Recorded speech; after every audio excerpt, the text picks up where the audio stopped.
Bossk's fate after Return of the Jedi in the canon timeline has been mostly left ambiguous. During that movie, Bossk can be seen in the background on board the Khetanna, Jabba the Hutt's sail barge. Much like fellow bounty hunter Dengar, Bossk had been spending his recent time at Jabba's palace. Dengar could also be seen in the background of the movie, back when they were at Jabba's palace. Dengar definitely survives past these events, as he can be seen in the Aftermath trilogy of books working with another bounty hunter crew. Bossk, however, has been missing in action. We haven't seen or heard anything about him during this time period, after the rescue of Han Solo from Jabba the Hutt. However, that has changed. In the Halcyon Legacy comic run, Bossk makes an appearance hunting down a bounty on the ship, the Halcyon. The comic's main story itself takes place during the events of the sequel films, but there are several flashbacks throughout the comic.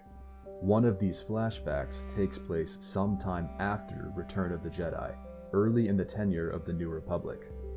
At this time, Bossk is still bounty hunting, and his current quarry is living on the Halcyon.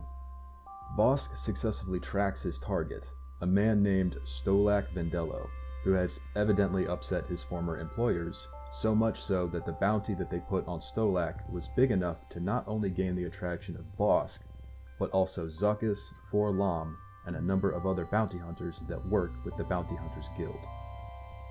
Bossk was the first person to find Stolak on the Halcyon, and shortly after engaging in a fistfight with his pursuer, Stolak tells Bossk that the bounty hunter should not have come after him without his crew. This tells us that even during this time after Return of the Jedi, Bossk has joined up with another bounty hunter group, and has apparently worked with them enough for them to be considered an established team.